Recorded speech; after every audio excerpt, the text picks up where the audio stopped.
quelques dysfonctionnements. Qui parle de dysfonctionnement, en réalité, doit être en mesure de reconnaître les faits intéressants qui sont intervenus, n'est-ce pas, lors de cette étude. Parce que tout n'est pas mauvais dans ce qui se passe depuis la réforme des textes en 2016. Quand même 10 ans après la mise en œuvre, c'est sûr qu'il y a des choses qui vont bien, mais il y a toujours des difficultés. La preuve en est que, comme je l'ai dit, mentionné dans l'étude en 2014, le procureur général après la Cour d'appel de Conakry avait fait libérer, n'est-ce pas, 8 personnes qui étaient détenues après 16 ans, n'est-ce pas, au sein de la maison centrale, qui n'ont été ni présentées à un juge d'instruction ni juge. Donc ça, c'est un caractère étayant, n'est-ce pas, de ce dysfonctionnement.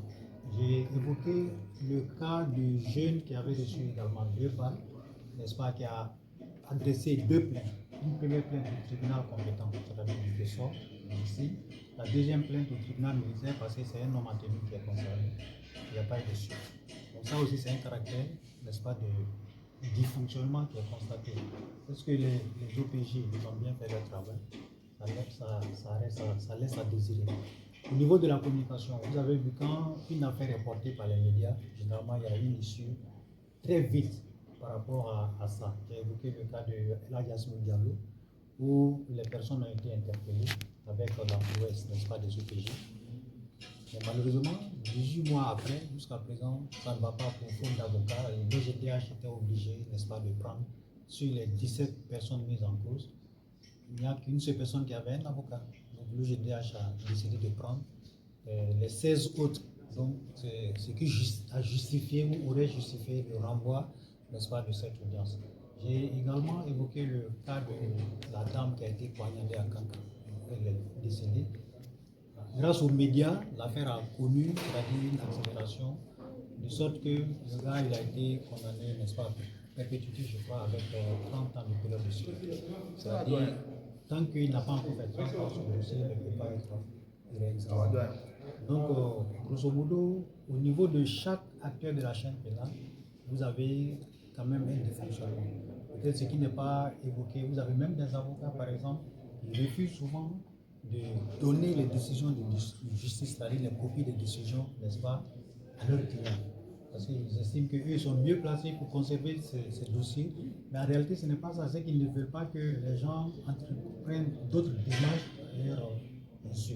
Donc souvent, bon, en un laps de temps aussi restreint, c'est difficile, n'est-ce pas, d'expliquer ou d'exposer tout ce qui est contenu, n'est-ce pas, dans l'étude.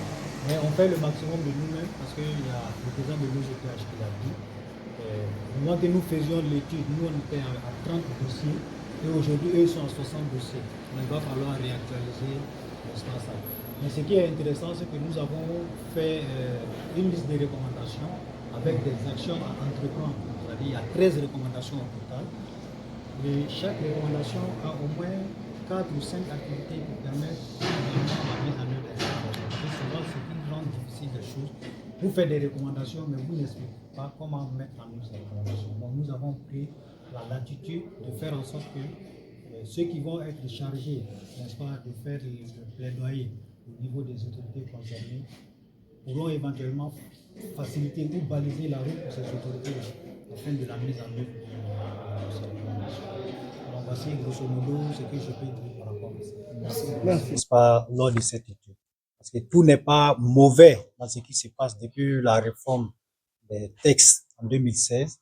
Même 10 ans après la mise en œuvre, c'est sûr qu'il y a des choses qui vont bien. Hein. Il y a toujours des difficultés. La preuve en est que, comme je l'ai dit, mentionné dans l'étude en 2014, le procureur général après la Cour d'appel de Conakry avait fait libérer, n'est-ce pas, 8 personnes qui étaient détenues après 16 ans, n'est-ce pas, au sein de la maison centrale, qui n'ont été ni présentées à un juge d'instruction ni jugées.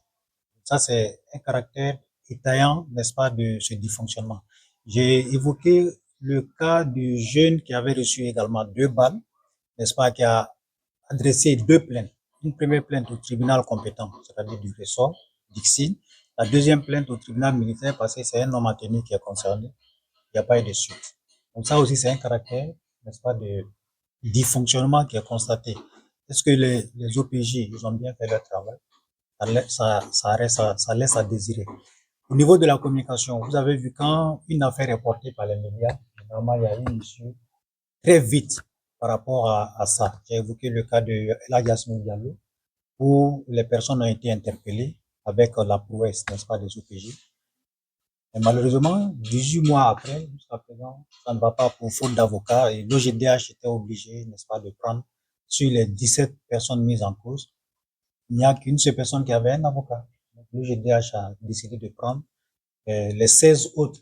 Donc, c'est ce qui a justifié ou aurait justifié le renvoi, n'est-ce pas, de cette audience. J'ai également évoqué le cas de la dame qui a été poignardée à Kanka. Elle est décédée. Grâce aux médias, l'affaire a connu, c'est-à-dire une accélération, de sorte que le gars, il a été condamné, n'est-ce pas, à perpétuité, je crois, avec 30 ans de période de sûreté. C'est-à-dire, tant qu'il n'a pas encore fait 30 ans, ce dossier ne peut pas être réexaminé. Donc, grosso modo, au niveau de chaque acteur de la chaîne pénale, vous avez quand même un dysfonctionnement. Peut-être ce qui n'est pas évoqué, vous avez même des avocats, par exemple, ils refusent souvent de donner les décisions de justice, c'est-à-dire les profits de décision, n'est-ce pas, à leurs clients. Parce qu'ils estiment qu'eux sont mieux placés pour conserver ces dossiers.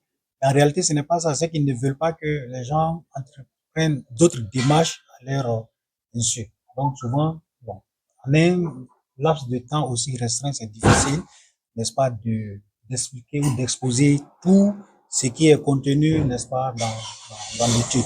Mais on fait le maximum de nous-mêmes parce qu'il y a le président de l'OGDH qui l'a dit.